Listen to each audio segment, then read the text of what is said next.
To me, enough is enough. They just wanna hurt us, bring us down, bring us down. Enough is enough. We won't let them hurt us, bring us down, bring us down.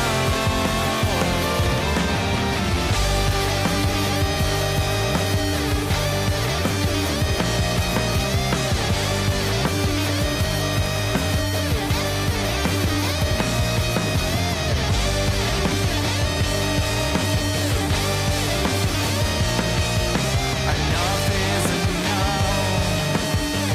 You won't bring us down, bring us down. Enough is enough. They just wanna hurt us, bring us down, bring us down. Enough is enough. We won't let them hurt us, bring us down, bring us down. Enough is enough.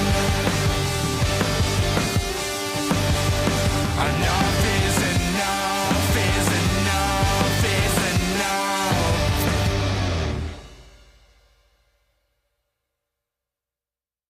Enough is enough.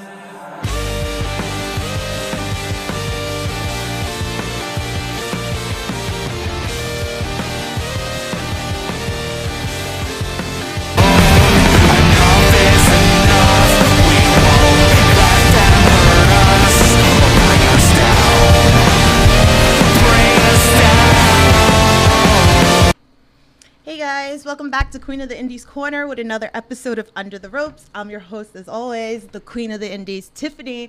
And today, my podcast is officially breathing rarefied air. So welcome, my good friend Richard Holliday. How are ya? I'm doing excellent. How are you, Tiffany? The air is indeed rare. Yes, and I'm here for it. So, guys, if you're new here to the Under the Rope series, here I interview everything independent wrestling, whether it's wrestlers, promoters, referees, backstage. I got you covered. If you guys got questions, please feel free. Drop it into the chat. I'm sure, Richard will be more than happy to answer all of your questions. So, congratulations, 10 years. Working wrestling and everything like that. So, but I think we got to get this out of the way. We got to talk about the fact that you are a fellow coffee drinker like me. And I do a podcast with Phil Cardigan randomly, and we drink coffee. We taste really bad coffee. Oh, okay. On the podcast. So I feel like, maybe eventually one day, maybe we're going to have to do that also too with Phil. And just, try Sure. some new I mean, coffees. I don't drink bad coffee though, so we're gonna have to drink good coffee. Listen, we if try I'm to on. drink good coffee. Sure. It just happens that it's bad. I mean, there's no bigger coffee guy in wrestling than me. At least I don't know of anybody. So I think I'm probably the perfect person for this.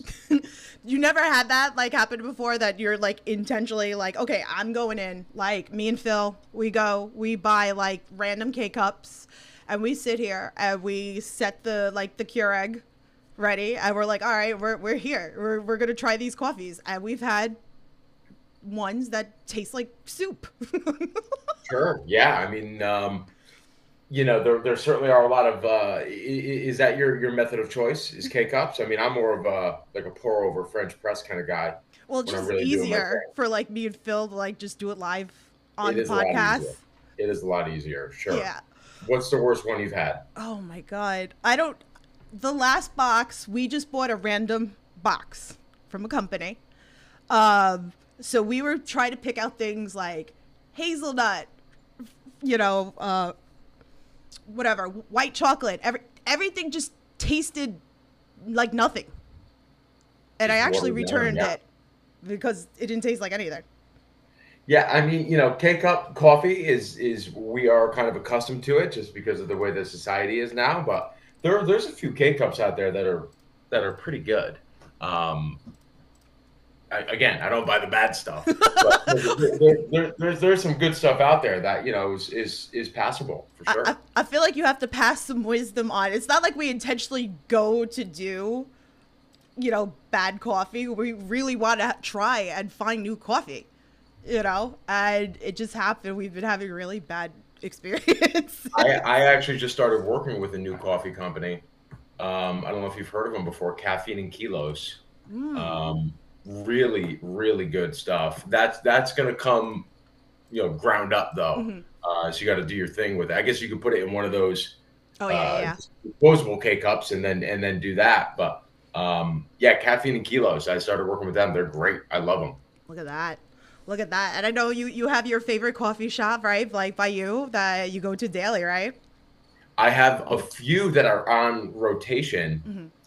Actually, one of them is really one of my favorites that they're going to be part of my event that we'll touch on a little bit later. But yeah, I'm a huge proponent of local coffee shops. I love that. That's my favorite small business is a coffee shop. I have such an appreciation and an affinity for them that I like to frequent them as often as I could. And obviously, anytime you go there, you're going to have good quality coffee. So it's Yeah. always a win for me. Definitely. We have like a couple out. Like I looked when I find them like on TikTok, I purposely try to go try to find the little spots. Like there's one I definitely want to check out on Long Island that has coffee flight. So you get like four different coffees, like they're little or whatever, kind of like, the beer flights, but it's coffee. That's one thing I've never done and I've always wanted to do because I'm not a drinker, but I love the theory behind a flight, right? I Right. like what it is. So I'd love to go do one of those coffee flights. And usually, typically, they're cold brews, Yeah. different flavored cold brews, because I don't know how you can't really have four different hot coffees. Right. But yeah, they do the coffee flight. So hopefully, I can do one of those. They do matcha flights too, as well. Typically, a lot of places.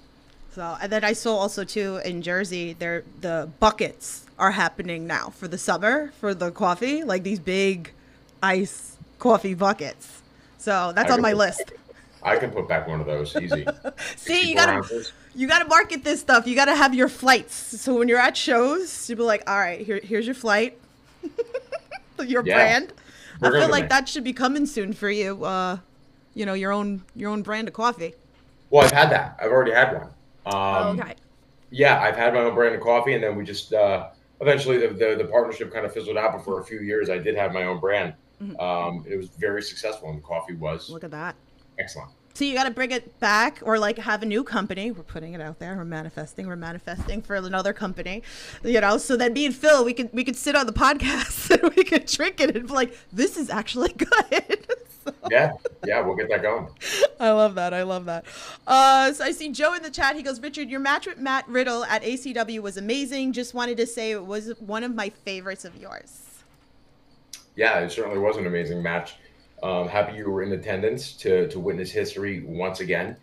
It seems like every time I'm in the ring lately has been a very talked about event. And with Riddle was no different. That match was certainly a clash of styles.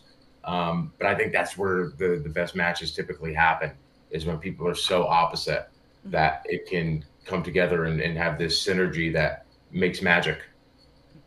Love that. But so honorable mention, we got to talk a little bit about ACW. So what do we had, like 3 shows, or we're going on to the 3rd show coming up No, now? we've had 3. Okay, we had 3. We're going on to the 4th show. Excuse me. So tell anybody who's like not familiar with ACW, give them a little bit about it. Especially that you're the champion there, so we, So. Yeah, awesome championship wrestling. Brand new company that started up in Poughkeepsie, New York. We had our debut show in January, where we had Nick Nemeth and Matt Riddle in the main event, and then we also had the Poughkeepsie Rumble, which established the first ever champion, which is me. And now the company is completely predicated upon me, built upon me. It's on my back. It's my company.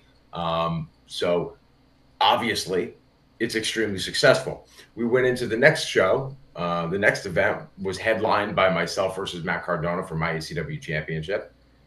And of course, because we just talked about me defending against Matt Riddle, clearly I won that. And now I have escaped Matt Riddle.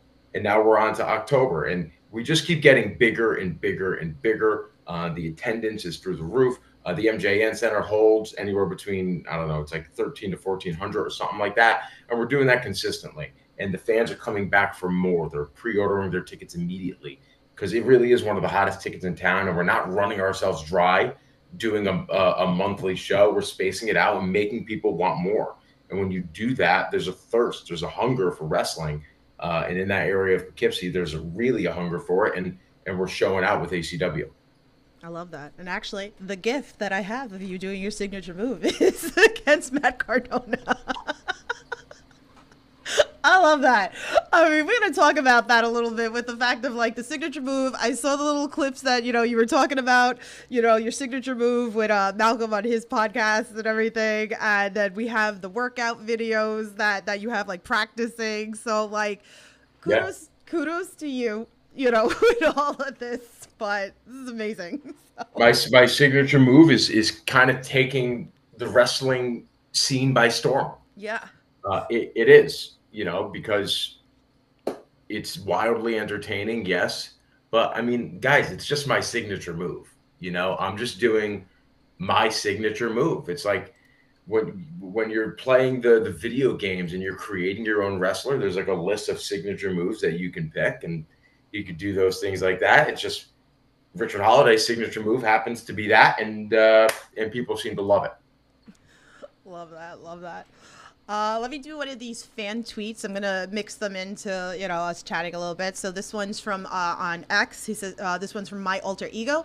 He goes, hello to you both and congratulations to Richard on his 10 years in the industry. My question is, if recruiting for a faction, who's someone that you would love to work with, much appreciated, that you would like to work with and much appreciated to your work to both of you guys are killing it. So thank you too. Great question. Forgot the guy's name who asked it, but my answer would be nobody. I am a lone wolf. I am a single star. I am a one-man dynasty. I do this on my own. I don't want nobody. I don't need nobody, because at the end of the day, the spotlight should just be solely on me. I believe that. I feel that, and I know that. So, great question. I hate to give you that answer, but I also love to give you that answer because it's the truth. Okay. There you go. There you have it. All right. So we have another fan tweet. Shout out to Conrad from Everything Pro Wrestling. Make sure you guys give him a follow too. He's got you covered. AEW, WWE, all that fun stuff. So his first question is, what are some of Richard's thoughts and memories of working in Beyond Wrestling? So Beyond Wrestling is, especially when I was coming up, was a destination in New England. So when you're first starting out in New England, you're working as hard as you possibly can to get featured onto Beyond Wrestling. And eventually I did, and I accomplished a lot in Beyond. Actually, you might have been in attendance.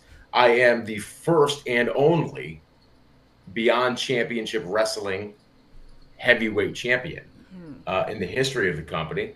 They've only had one championship belt. I won it, and then I put it in the trash after I won it because it was a very ugly belt and I didn't really want it anymore. But lo and behold, the point of what I'm trying to say is I've done a lot in Beyond Wrestling. I have a lot of fond memories of Beyond Wrestling. I haven't been at Beyond Wrestling in over a year at this point, which I think is just a testament to how busy I am and how much I'm doing in other areas of the country and in the world. So will I go back to Beyond Wrestling? Who knows? You never know. But I do have a lot of fond memories of it. I've had a lot of great matches there. Anyone you want to share for like maybe like a fan that's has it? I mean, they should know you, the fans, but maybe you want to give a recommendation for someone that maybe is not familiar with you. Yeah, you know what? I do have one Beyond Wrestling match that is my favorite without question, and that was either 2018 or 2019. It was some tournament. I don't remember the name of the tournament, but it was myself versus Christian Casanova, now known as Carmelo Hayes, and we had an excellent match. Really one of my favorites. It is on YouTube if somebody wanted to seek it out. Richard Holliday versus Christian Casanova from Beyond Wrestling. God, if I forget the name of that tournament. Don't remember. It's gonna come to him the minute that I hit the end on this podcast. Yeah, I mean it's the something cup, the qual. I don't remember. But it was the finals, and it was me versus Christian. That was my favorite Beyond Wrestling match. There you go. Let's go check that out. Marissa's in the chat. She says hi to us both. Hi, Marissa. What's going on? Make sure you guys also hit the like button. Make sure you share it. Let's get some people in here. I appreciate it very much. So, Conrad's next question is, he wants me to ask you the classic cereal question that has started so much crap on this podcast. Miracle Generation came at me, but it wasn't even my question. It was Conrad's question. So, do you put your milk in first and then your cereal, or do you put your cereal in first and then your milk? So this question would only be relatable if I ate cereal, which I don't. When I was a kid and I ate cereal, because cereal is for kids, if we're being honest here, it is always cereal then milk. Anything other than that is absurd. Oh, you'd be surprised. Yeah, Stuff that's said. it's cereal then milk. If you put in milk first, then the tide raises, and then you can only put so much cereal in. Mhm. But if you have the bowl, then you can have as much cereal as you want, and then you put the milk in, and then it kind of just like falls through the cracks. So yeah, that's an odd way to eat if you were to go milk first. Well, we've had a bunch of wrestlers that is, milk first. So Yeah, if you're milk first in it, you're a weirdo. I without think we need to put out this list. I gotta take like a list of this, but then maybe you could give them the signature move, and they deserve the signature move here. If I saw somebody putting their milk in first, I would no doubt give them my signature move. Oh, and then Conrad's last question is: what are some memories you would like to share about the Dynasty group in MLW? It was a lot of fun. We were very funny. And I think just probably the coolest thing about it is the test of time in which it's stood. People still love the Dynasty, even though it was pretty short-lived. We really didn't do that much, but I just think there was a lot crammed into a short period of time that was pretty memorable. And I like that, fans at least seem to like it quite a bit. Well, I was talking to somebody last night, and he was telling me that the rumor is that you guys are supposed to all come back together. So I don't know if you want to touch on that, but I literally got a phone call last night, and that was something that he wanted me to ask you. I love rumors. Oh, there you go. So we're not gonna get anything there. So Marissa said, I just skipped the milk completely. Cereal's more of a snack than a breakfast for me. See, yeah, me too. I'm kind of I just pick on cereal if it happens that way. So let's see. Let's move on. We have another fan tweet. This one's from Good Cop, Bad Cop. Here we go with his crazy questions that he likes to mess with everybody. So he said, with Richard Holliday being an anagram of rad chili hairdo, which wrestler on the indies has the most rad hair, and which wrestler that has hair that gives you chills? Who has the best hair and whose hair gives me chills? Yes. I'm going to say the best hair is currently me. Have you seen my hair since I've grown it out? It looks great. I'm slicking it back. It's a sophisticated look. It's an elegant look. It's sexy. It's fearful. It's the look with the stash. There's nothing better. Whose hair gives me chills? I'm gonna go with Manders because he has no hair, and the top of his head is cold, so it gives me chills. I love that. Yeah. I love that. I love it. Shout out to Manders as well. I remember, so it's funny, fun little fact. I think it was at a BST show. I was talking to Aaron Rourke, and I forgot who it was. It might have been a fan. I think it was. And the fan was talking to Aaron. And then he left because he saw you. And then Aaron's like, wow. He goes, I feel cheated. He left me. He was like, for the porn stash. He was like, oh, real? Oh, so I won somebody over, is what you're saying? Yes. Anytime a fan tells me, nice porn stash, I'm just like, well, you must watch a lot of porn then, pal. Go home and watch your porn. I was just like, it threw I don't know me. why the mustache is so integrated with porn. I don't know. I Because I don't think it get was it. like the 70s, 80s thing, right? Like, it has But to you be. know what? I mean, if me and Tom Selleck were hanging out, just a couple stash bros, stashing it up, would you say that to Tom Selleck? Probably not, right? People just think that they can talk to wrestlers, in this derogatory fashion. But um, you know, my stash looks great. I don't care what the freaks and geeks in the crowd have to say. I think it's like a new merch idea. You could make like little mustaches, you put them on your merch table, I know, You're I missing know, out on the market here. I know. I should get some mustaches. I really should. There you go. There you go. All right, so we have to give another honorable mention to Fight Life. Shout out to Frankie. I miss Fight Life. You are Yeah. currently the Fight Life champion. So we have to talk about that a little bit because, like, I love Frankie. I believed in Frankie the minute that he started Fight Life. He does great things. We miss you. I hope he comes back soon. So you want to give us a little bit of, like, your thoughts working there, being champion, all that. I love Fight Life. I think that Frankie has a really good vision for what the company could be. Um, you know, it's a lot of fun. That spot is a lot of fun. Anytime somebody shows up to a Fight Life show, they definitely leave saying, "Man, that was a great night out." Mhm. I think you can attest to that. But with me as champion, the fact that we're out right now, really, all that is just me racking up the days as the longest heavyweight champion of all time. Mhm. Which, who really is going to break my record anyway? Because I'm never going to be defeated. Nobody's going to take the championship from me. But as the champion of that company, Frankie, I'm talking to you. Let's go. Let's book a date. Let's give the people what they want. They want Richard Holliday to defend his Fight Life championship against somebody. They want the memorable matches that I've had with the likes of Masha Slamovich or Alec Price or Anthony Green. Mhm. These quote unquote bangers that I'm having every single time I main event a Fight Life show. Yeah.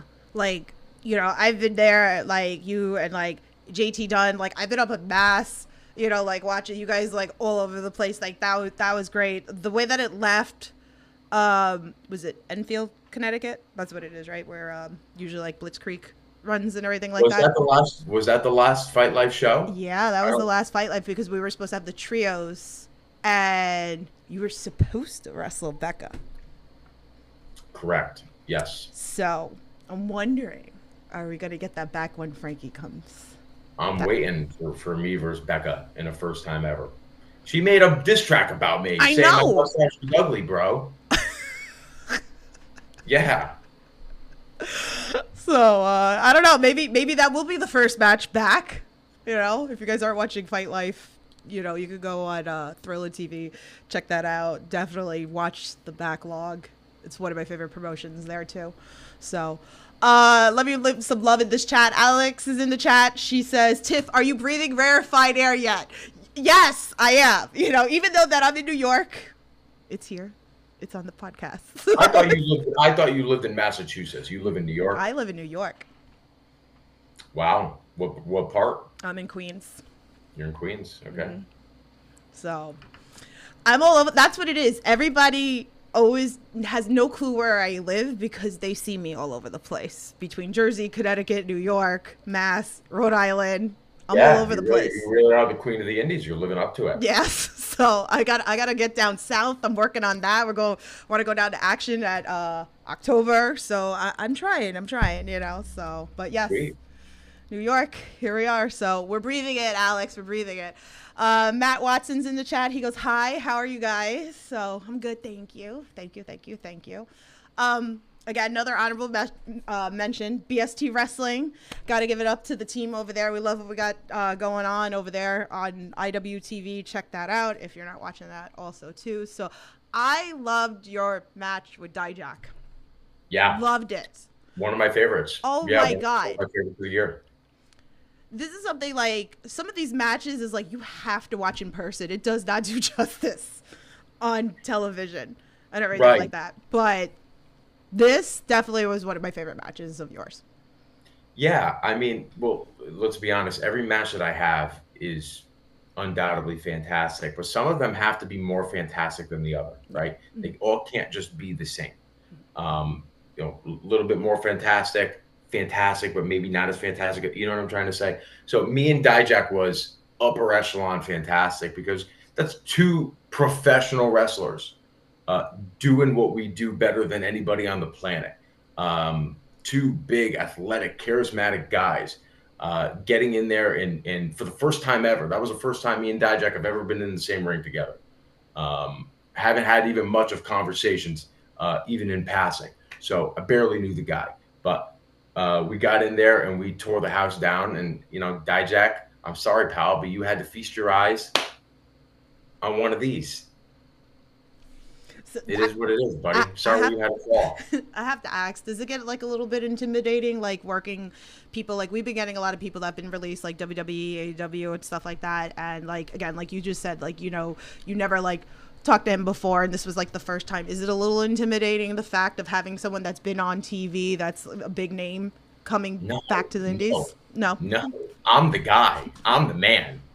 When they go to the independents, they realize they're in my world now. I'm the hottest on the indies. I'm the most talked about guy on the indies. They should be intimidated getting in the ring with me. No. Okay. Riddle, Cardona, Dijak. I don't care. Any ex-Fed guy you want to throw at me. When they get in the ring and you take when the photographers take their little photographs, or the people with ringside do their little videography, and then they see Richard Holliday versus whoever you want to put them with, put me against, they see who stands above. They see who looks different. Right. Who has that different feel, that different look, that different vibe. No, I don't get intimidated by anybody. They should be intimidated to get in the ring with me. There you have it. And I feel like we do have to, and we're going to get into like your show and everything like that. So I feel like we do have to touch base. GCW. I was at the last show that, you got sang out by the GCW. Were you singing? Were you singing? I wasn't singing. I was sitting in the corner minding my business. You're laughing. It kind of gives me the impression that you were singing. No, I don't know what you're talking about. Yeah, sounds a lot like the lyrics to that song. No, I don't know what you're talking about. Well, guess what you did, Tiffany? You sang me out of the company because that company, and listen, I went on a podcast and I said, I like Brett Lauderdale. Me and Brett are cool. Yeah. I still text Brett, hey man, how's your shit company? You'll never fucking have me back, just so you know. I just text him things like that. But it's the fans. The fans are awful, ruthless, terrible, bad people.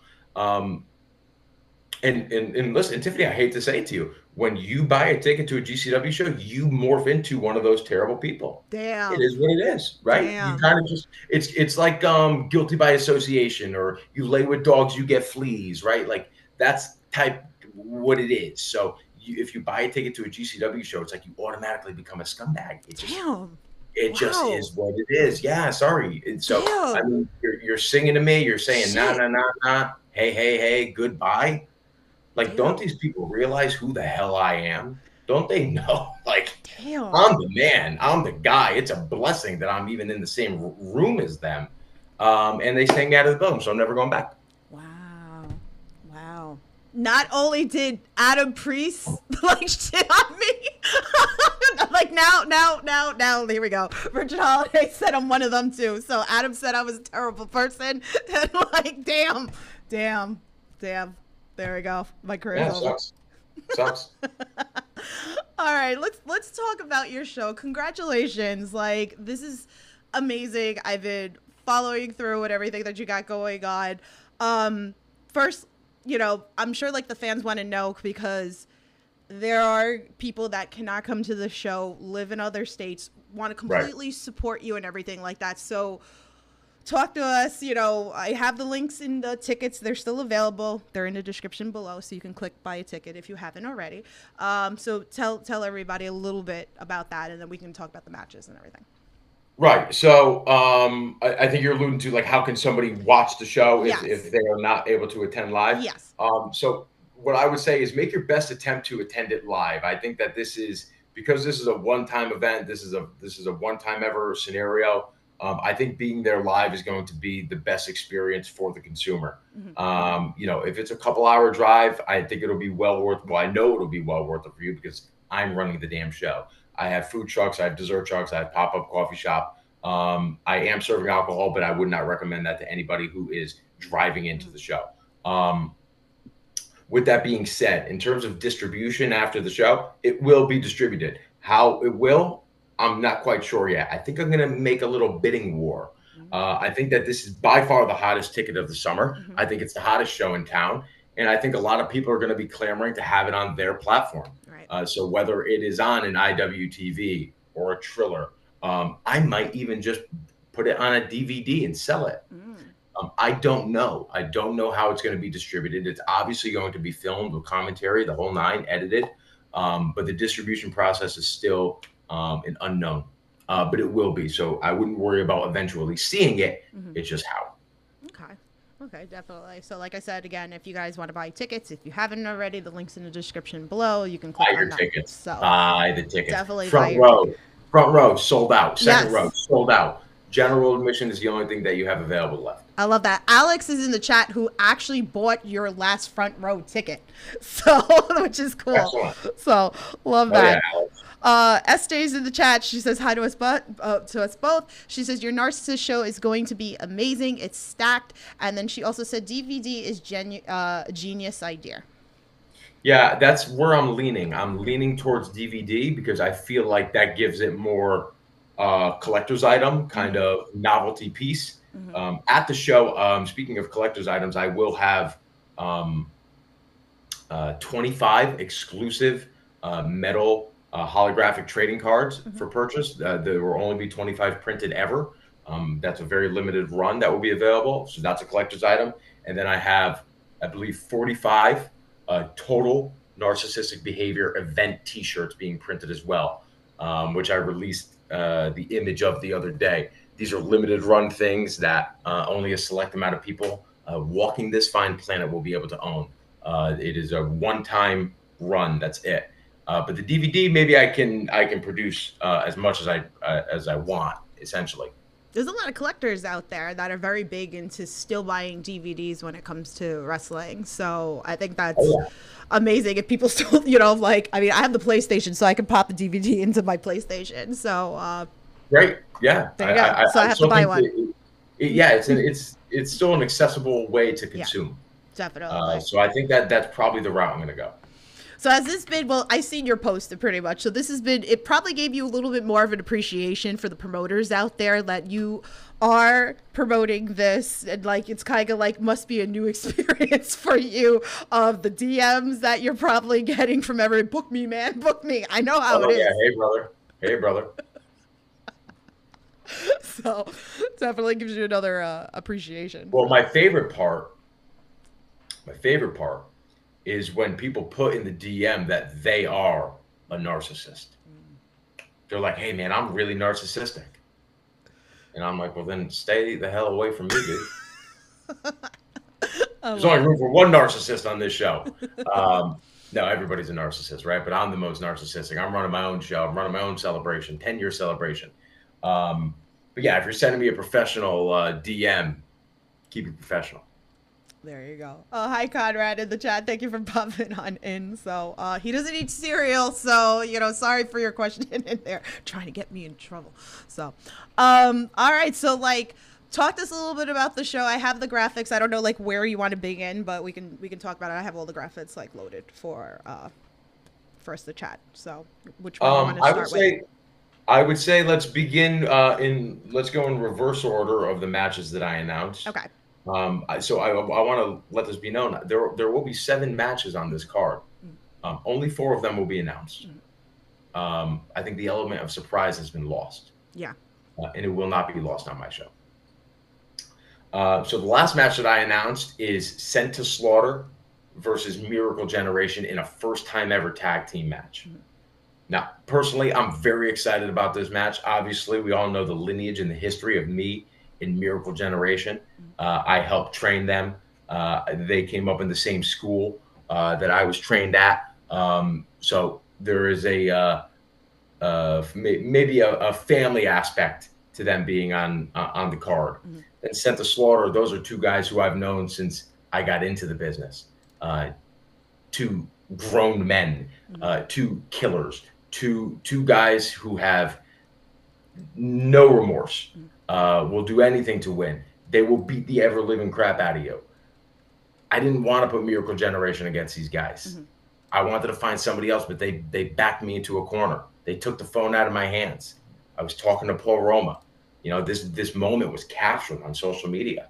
I was talking to Paul Roma, and I said, I don't know who to put these guys against. I booked Sent to Slaughter, but who's going to want to face them? And Miracle Generation stepped up blindly, not knowing who they're wrestling. But, man, now that the match is official and I saw the match graphic, I think anything could happen. I don't know what's going to happen. I'm excited to see it. What do you think about that? Oh, man. I mean, I'm a Miracle Generation girl, so it doesn't matter who you put up against them. I'm team Miracle Generation. Everybody knows that. So I'm here for it. And I'm excited because I feel like now, you know, we're getting matches with them that they haven't, because I feel like they've gone through so many different tag teams all over. So I'm glad for something completely new.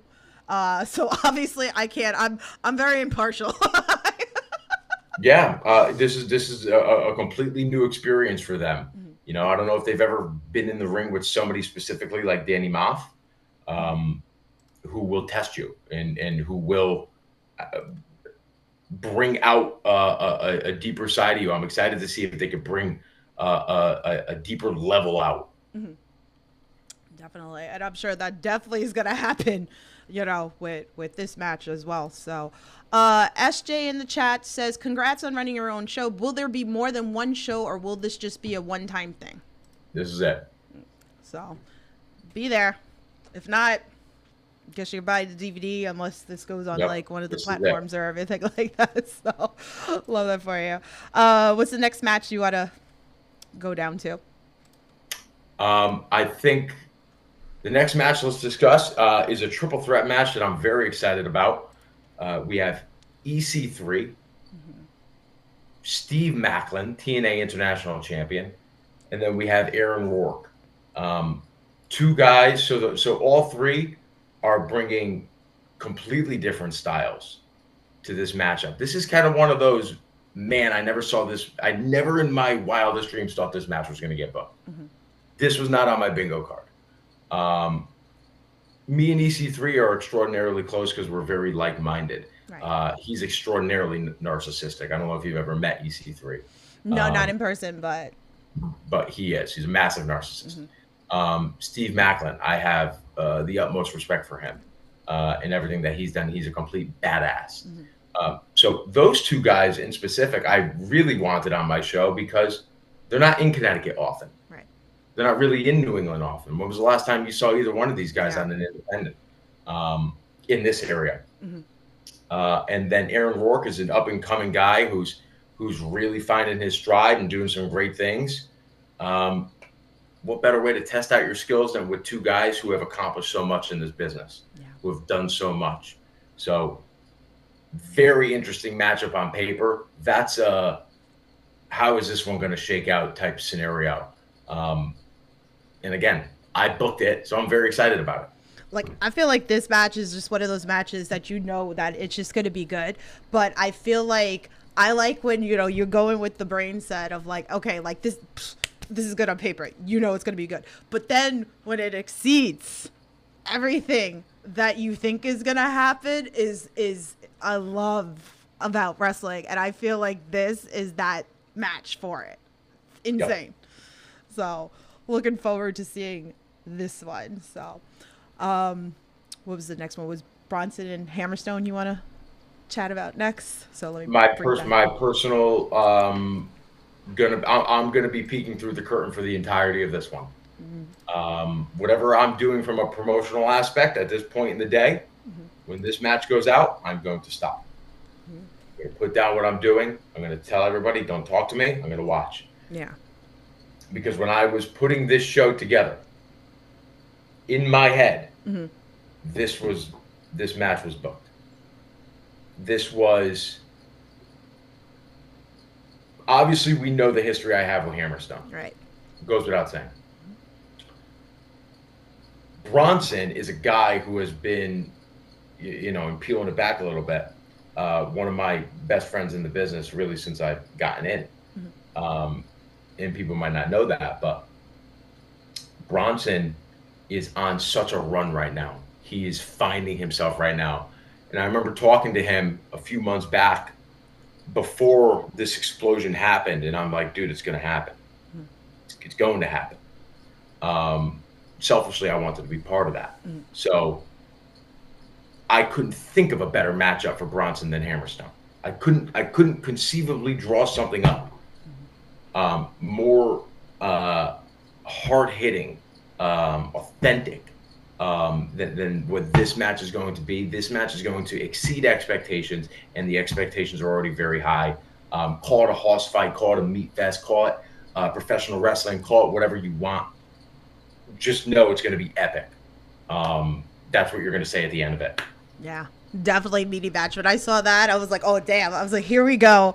I was like, I'm here for these. I am so proud of Bronson. We just had him on the podcast. If you guys, did not watch that interview, please feel free, go watch that interview with Bronson. I've been following Bronson for a long time as well. We talked about that, and I'm so glad that, he's having his moment, like, now, and just seeing everything that he's doing. And I enjoy, like, at that GCW show, I was in between TJ Crawford and Gabby of him doing like a death match and just like listening to like them like talking him through. It's just wild, and seeing just the fans like be there for him. And I was at Cap on Friday, and just like how the fans interact with him and everything like that. It's just like, this is your time.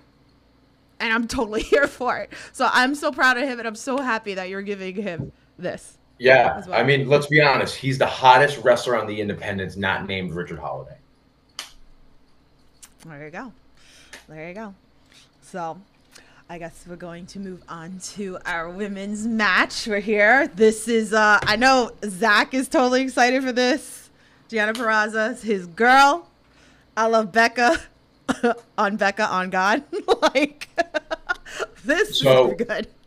Yeah, this match actually. So Deonna was the first person that I announced. Yeah.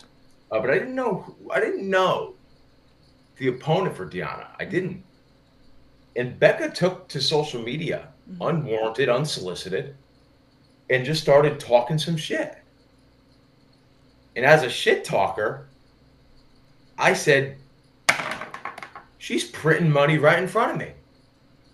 She's calling out Deonna Purrazzo, one of the best wrestlers in the world. Calling her out on social media. They've never wrestled before. Where's this coming from? What's this attitude about? What's this jealousy about? I don't know. All I saw was green. That's all I saw. I said, you know what? There's the opponent. Deonna versus Becca. Has it ever happened? No. Is Deonna out on a mission right now to prove why she is one of the best wrestlers in the world? Yes. Is Becca doing things that really nobody else is doing on the independents right now? Yes. Is she amazing in her own right? Yes. Are people going to want to pay money to see this match? Yes. A resounding yes. So I said, I'm going to be the one who puts this match together. I'm going to be the one who puts these two in the ring for the first time ever. And they're going to have the spotlight. They're going to have the platform to do it. And I am so excited for that match. I'm so excited for my whole damn show. My show is stacked. My show is stacked. And we're getting like a bunch of first-time matches, which I'm obsessed with. But I'm like, oh man, like, I follow a lot of shit. I follow a lot of shit.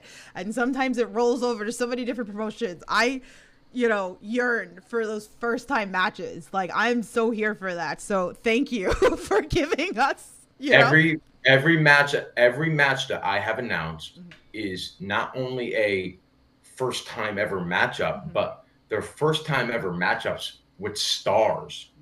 Like, I can't tell you how many times I'll see like somebody tweet like first time ever, and it's like two guys who have been wrestling for like 4 years. Like, yeah, no shit, it's your first time ever. Like, these guys have barely done anything in the business, and they're average first time. Okay, but like these are like legit first time evers with like people who are stars, who are doing this thing, like a true, real first time ever, dream matches, if you will. Yeah. I got 4 dream matches booked on my card right now, and I have 3 other matches that you guys don't have any idea of what's going to happen. Ooh. So you better buy a ticket. Look at that. Look at that. So here we got the poster here, which is cool. Are you going to have that available too, that, you know, the fans can purchase and get, you know, wrestlers to sign that as well at your show? So the deal was first and second row are going to get a signed event poster, which is the original one that dropped, which is just me on the poster. That's going to first and second row, signed. Then the second poster came out. And I didn't have any tentative plans of printing that poster. But I did decide to print a very limited run. And what I do with them, I do not know. Do I want to auction them off? Possibly. Do I want to have a raffle at the show? Probably. I don't personally want 10 posters at my house. So these 10 posters are going to end up somewhere, somehow. I don't know. You could do it after, if anything. If they don't sell at the show, then you could do like an after to social media. You could do one on Facebook. You could do one on Twitter, or whatever, X. Of course. Listen, I'm not worried about these things selling because these are. I know. Which is great. I know a lot of people love that. You know, you see the fans. Like, I don't even know. Like, I've had some fans come up to me with posters, and I'm like, I'm nobody. I was like, why am I signing posters? But okay, I'm Queen of the Indies, right? Sign the poster. Just sign the posters. So, so what else should we expect from my show? I would expect the unexpected. I would expect an experience. I would expect this to be fast moving. I would expect this to be something that leaves you wanting more. I would expect this to be an event. That's why I have food trucks booked and dessert trucks. That's why I have a SummerSlam watch party afterwards. That's why I have these first time ever matches. That's why I have surprises. My match is not even announced. And it shouldn't be. And it won't be. I like that. I'm here I love that. So expect unexpected pretty much. So also shout out to Struggles for ETU. Got to give him the honorable mention as well over there. Definitely. Also, my graphic designer, Nicholas Ingrassia, 8th Wonder Nick on social media, who's fantastic, by the way, released some graphic of a mystery narcissist. And I just said to him, I said, who's that? Because I booked everybody. And I don't know who this mystery narcissist is. I think somebody like snuck into this guy's DMs and wow. Yeah, I don't know what that's all about. I got to get to the bottom of that, so I'm going to be having security being like extra tight because like apparently there's some mystery narcissist. I don't know what the fuck it is, but I'll figure it out. So I wouldn't count on anybody just showing up to the show because security is going to be locked down. Wow. I know also too, like Bennett Bishop, we probably should talk about that. Shout out to him. Again, if anybody's not familiar, watch my podcast with him. Had him on recently as well. So we had a whole thing going on with you and him having a deal. If he beats you, you have to book him. Want to talk a little bit about that? Yeah. I don't, you know, listen, Ben's on the show. I think Ben is great. I wasn't going to book him. But then we ended up making that wager, and then he cheated in the ring, which is like whatever. So he ended up getting booked. I'm a man of my word. I told him I wasn't going to cover his transportation costs, so whatever. I hope he loses money on the event, but he actually did end up getting sponsored by CCP Podcasting, so shout out to them. So good. I don't got to pay Ben; they're paying him. But yeah, he's on the show, so you can come and see him. All 6'12" of them. What's he doing? What's he doing? Don't know. Well, I guess if for some reason this mystery person comes, you can have them go in there with him. Yeah, maybe it's him versus Ben. Who knows? But yeah, Ben's on the show. There's a lot of great talent on the show who do not have matches announced. Anthony Green is apparently going to be there. I'm pretty sure he's just going to be eating catering. Ben Bishop is there. Ichiban is there. Brad Baylor is there. Davey N, Ashley Vox. I actually have Nathan Black coming all the way from England, the owner of PPW, the viral sensation on Instagram, is going to be on my show because he knows it's like What am I going to do in England on August 3rd? That's anything better than what's going on in America, that what's going on in Hamden, Connecticut. I need to be part of that. The buzz over in the UK is astronomical. He said, I got to be part of this. I said, you know what, dude? You want to be part of it? Come on. Let's go. A little international flavor. Look at that. Look at that. Definitely. Hey, Crystal in the chat. She's giving you your flowers. As she should. So, I was messing with her earlier. So sorry, throwing you under the bus. One of my spiels on this podcast is the whole list of husbands and everything like that. So I'm sure you're aware, you're one of her list of husbands, What does that mean, list of husbands? So it's just, we have a list and, our hubbies, that people that we like, that, we kind of wish is our husbands, so. Oh, got it. I'm sure I'm on several people's lists, to be honest with you. So I saw there was that Twitter account, like Hot Men of Wrestling, and I saw that you've been on that too, pretty much. So. Oh, have I? I certainly don't follow that account, but I'm sure it makes a lot of sense for me to be on it. So I'm getting yelled at. She's like, no. Sorry, threw you on the bus. Sorry. Love you. Also, I definitely want to talk about, kudos to all the videos that you've been doing, like on social. I've been like cracking up at some of them, like really like dying. And then I like the one with you, and I know it was Dustin with you trying to go to, what was it, the gas station, trying to go inside getting some food or whatever at like midnight or something. So, at the end of the day, I am just objectively hilarious. There's no ifs, ands, or buts about it. It's pretty much a fact at this point. It is objective. I am. My comedic timing is perfect. Yeah. Dare I say? And my videos are hilarious, objectively. But kudos, and I feel like tell those wrestlers out there, the up and coming, are pretty much, because you are marketable. Right. So, and that's one thing that we talk about, that I've had these conversations with promoters and up and coming wrestlers and stuff like that I'm like, you need to put yourself out more, like promos, and, make yourself marketable. So I don't know if you want to like dabber on that, for those fans. I actually taught a seminar yesterday in Des Moines, Iowa. And I made sure to carve out a good chunk of time to talk about this. This is the marketing business. Yeah. It's what it is. Bottom line. If you're not growing every day on social media, guess what? Somebody else is. If you're not putting yourself out there every day, guess what? Somebody else is.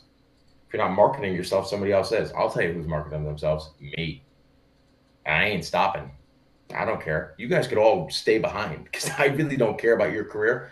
I don't. And I mean that genuinely. I don't. I care about my career and what I do on a daily basis. And that's why I pump it out every single day. Content, doing the most. I hope people get sick of me. I hope people are like, damn, Richard's posting again. This dude's doing something again. Yeah, you're damn right I am. And it's good. And it's great. My content's great. So my advice to somebody would be, think of something good and do it a lot. There you go. Think of something good and do it a lot. There you go. So definitely. I'm not going to hold your hand and walk you through it. I can give you some steps. I could lead the horse to the water. Can't make you drink it. 100%. Find something good and do it a lot. There you go. There you have it. So like, I have one final question for you, and then, we could talk anything else like, you want to like bring up about the show and everything like that. But this is very important to me on this podcast, Wrestling with Positivity. We live in the world of negative. I like to focus on the positive and everything like that. So is there anything that you can share with us, something that maybe a fan's done for you, maybe you've done for a fan, maybe you've done for a wrestler, or maybe something that a wrestler's done for you, anything that we wouldn't know, unless you would share the story with us? Most fans treat me like shit. So no. It seems like every time I grab a microphone or enter a ring, I'm booed out of the building. So in terms of the fans, no.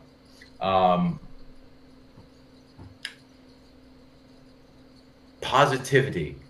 You know what? I don't really rely on anybody else for like positive upbringing or things of that nature. I think I surround myself with a lot of really good people. Well, I shouldn't say a lot of really good people. I have a very tight circle. I surround myself with the right amount of people. Um, but I'm very self motivated. I'm very, do this on my own, very DIY in terms of that. Um, I would say this though.